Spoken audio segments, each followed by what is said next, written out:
Yo everyone, it's Lee Henkin here. Thanks for checking out this video. So basically, today's video is going to be all about, just as the title here says, how to create a cold email sequence that puts sales meetings on your calendar, basically. Okay, so basically what this is going to be, it's going to be essentially kind of high level stuff. So kind of just giving you the high level overview of the process that I personally go through when I'm creating like a cold email sequence. Like, for example, when we sign up a new client that we've never worked with before, this is pretty much the process we would go through to creating a cold email sequence. Okay.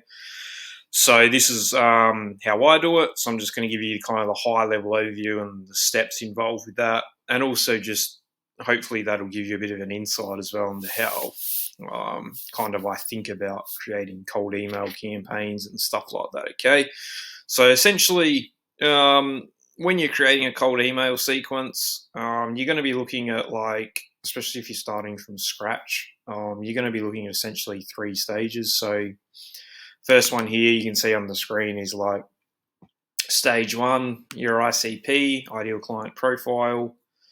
Stage two is like your offer and the messaging, unpacking that. And stage three, essentially writing the email sequence. Okay, so I'm just going to like go through each of those stages and just unpack some of these individual parts of each stage, let's say. So the first stage here, like before you actually start writing any kind of cold email sequence, messaging, whatever, you need to make sure you're clear on who the ICP is, your ideal client profile, the different personas within that, things like that. Okay, so the three most common components of that are generally going to be, for most B2B companies, demographics here, as you can see, firmographics, the second one, and thirdly, really important one, is called psychographics. Okay, so demographics is like stuff like who are they, job titles, seniority levels, whether a decision maker or not, that kind of stuff. Okay, so for a lot of you watching, it's going to be pretty standard stuff. So, might be like marketing direct or marketing heads, so your marketing director, CMO, that kind of stuff.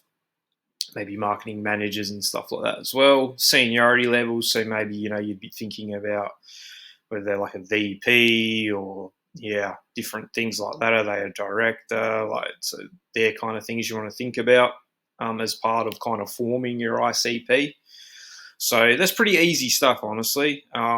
It's kind of just thinking about who they are, who are the people. That's basically what demographics is, really, the way I look at it as part of like forming an ideal client profile. It's just like, who's the actual people behind this?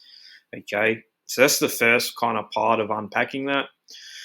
Second here is like firmographics. So this is really important one as well, especially when you're doing like your lead, like research into different audiences and sourcing data and stuff like that. Okay, so this is basic, like who are the companies. So the first one's like who are the people. The second one, firmographics, is like who are the companies. So there's a lot of different things that make up that too as well. So like annual revenue, industry, what type of company. Are they like a startup, or are they a not-for-profit? Are they privately owned? So that can be relevant. Funding levels, if you're looking at startups, like what stage are they at? Are they seed, angel, series A, B, whatever? Geographic location, employee size. And you could also actually put like tech stack within that as well, even though I don't have it written. Tech stack could be one as well that might be relevant depending on what it is you offer. That's really the kind of the main kind of components that I look at least in terms when it comes to firmographics of your ICP. So the third one is psychographics. This is really important. This is just like the psychological stuff about the people. So this is kind of this is really like the juice for your messaging, basically, these psychographics. So that's like stuff like challenges, pains, frustrations. What do they want? What are they trying to achieve? Like, what's their objectives in their business they're trying to achieve? That's like related to their role. So if you think like a sales director, their kind of desires are going to be things like hitting kind of quarterly targets, monthly KPIs, stuff like that, managing their teams effectively, making sure they like hit their targets. So, there's a lot of things within that. Worries, fears. So they're the kind of things you want to be looking at, all the psychological, emotional things, okay? They're really important as well. Now, you typically can't find that out with like databases or sales navigator search and stuff like that. That's kind of stuff you have to know from actually speaking with who your ideal client is, okay, or researching through a whole bunch of stuff, whether it's, just doing even simple Google searches, surveys of your market. There's heaps of ways today: Facebook groups, YouTube comments, Quora, forums, LinkedIn. Like there's Twitter comments. Like there's so many things you can really use today online to kind of understand psychographic stuff about your ICP. So that's pretty much stage one, like getting clear on your ICP. Really important though. Like this is a fundamental. Like one of the biggest mistakes I see is people brush over this, and it really shows in your results. Like if you don't unpack your ICP in detail, especially as it relates to these three things I've just gone through: demographics, firmographics, and psychographics. Yeah, you're gonna make things like you're playing the game on like ultra hard level, basically. Like it's going to be really difficult. So it's a really important fundamental of any marketing in general, not just like cold email. So yeah, definitely spend time on this, especially if like you're a new kind of biz owner. You really want to make sure you spend time on this. Okay, really important. Second one here is like really unpacking the offer, getting clear on that. So kind of a few things here, some of the bullets. You want to really understand kind of the tangible results of your product or service. What are the intangible benefits of it? Who kind of benefits the most from it, gets the most out of it?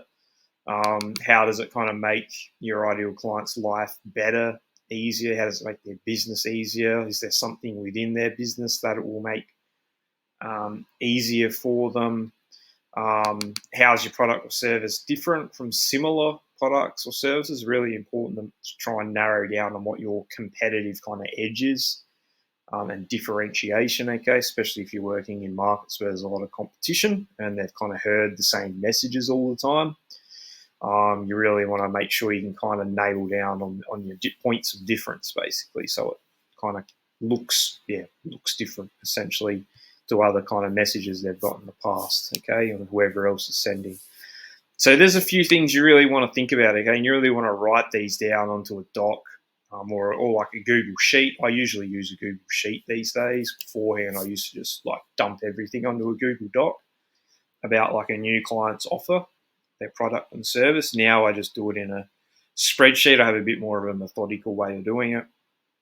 But as I said, this is high level stuff as well. If you want to kind of see that in more detail, I can maybe do another video on that. Just for the sake of this video, this is high level stuff, and this is the kind of things you want to be thinking about when you're trying to unpack the most important parts of a client's product or service, like get the juicy stuff out to then put in your cold email sequence, okay?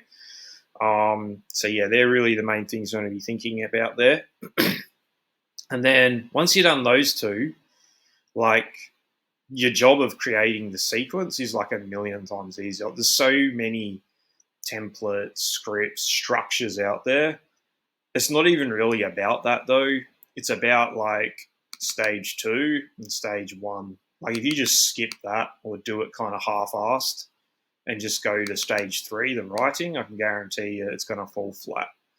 So if you do stages 1 and 2 properly, honestly, writing the messaging is like, it's easy. Like seriously, it might sound silly for some of you watching, especially some of you who maybe aren't that experienced, which I can appreciate. But yeah, like this just makes it a million times easier, because all you're doing with the messaging is you're taking all the info about stage 1 and 2 and literally just distilling it into a very compact, like, sequence or messaging. Like, you're taking all the juice from those 2 stages and then just basically structuring it as a sequence. Okay, so that's why it's really important you don't brush over those first 2 stages. So yeah, just to kind of run through like actually creating the sequence. Yeah, just again, I'm not going to run through individual scripts and templates for each kind of step here in this sequence. Like I said, I'm happy to do another video if enough of you watching are interested in that, where we kind of look at messaging for each step. Just the high level overview though, this is kind of how I generally do it. Like, I might not always do it like this, but typically for most clients, it's something like this. Okay. So, the first email that's going out to your prospects, that's literally just the way I do it, is like an intro straight up off a pitch kind of email. Just like telling them who you are, why you're contacting them, what's in it for them, what do they get out of it, why should they care, what to do next, essentially the call to action. It's just a very straightforward intro pitch, direct pitch kind of email, okay? You're just putting your offer out there in front of your prospects to see who's going to bite. Email 2, this is the second step in the sequence. I typically always generally just do like a CTA-based follow-up, like within the same thread. So that'll be just something like, want to hop on a time for a chat next few days, you're interested in a quick chat, interested to hear more. Literally just a CTA-based follow-up, and that's it. Very, very, and as I've written here, you can vary between soft and hard CTAs. So soft CTA is kind of like interested to hear more or not really. A harder one's kind of like you're interested in seeing a demo and how we can book you, 15 more meetings this month, or interested in a demo where we can show you how you can save, X amount of time on whatever thing you're offering. So that's kind of the differences between soft and hard CTAs. So I just test that out as well. Email 3, or step 3 in the sequence. This is also, I usually do this in the same thread. Really good one is just are you the right person to contact about this? This is really good when you're contacting maybe people who might not be the exact decision maker, but they work close to the decision maker. To give you an example, you might have like a chief marketing officer, chief growth officer, but you don't actually have their details. You might have like the VP of marketing or something who sits kind of directly below them, something like that, or a marketing manager. That kind of follow-up email works really good in that case. And you'd be surprised how many people actually tell you who the right person is, especially if you write that. If you just write, are you the right person to contact? If not, can you please tell me who is? A lot of people will tell you. Then what you can do then is just go and search that person on LinkedIn or Apollo, whatever you're using, get their details, and then just add them into your sequence. So that's generally how I do it. Another way you can do this email 3 or step 3 is just sharing a case study, sharing social proof. I've tried that before and had a lot of success with it, where I'll just literally share a video of someone saying, giving me a testimonial, or screenshots of feedback from clients, from Slack messages, emails, all that kind of stuff, LinkedIn recommendations. So there's heaps of stuff you can do.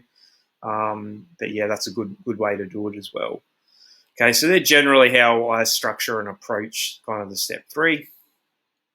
Email 4 or step 4, this is generally what I do is either I recap the first email and just put maybe a little twist on it, or variation of the original message, or test an entirely new angle.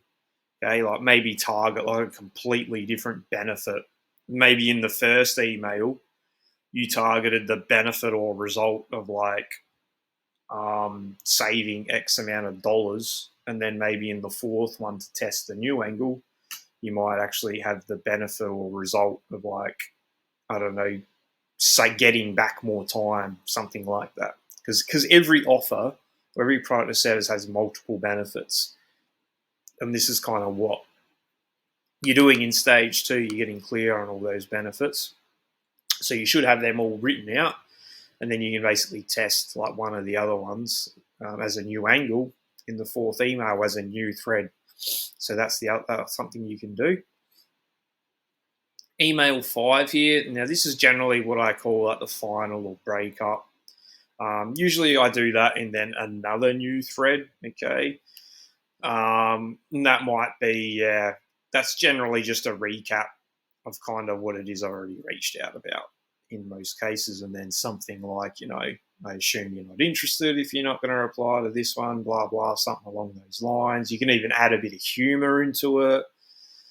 Stuff like that, that can work well if you had some humor into it, or there's a lot of different ways you can approach it. That's generally how I approach this step 5 or email 5.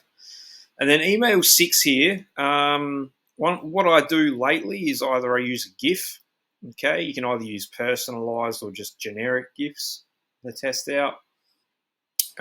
Or just another CTA in the same thread as the email 5 would now be a better time to talk about this.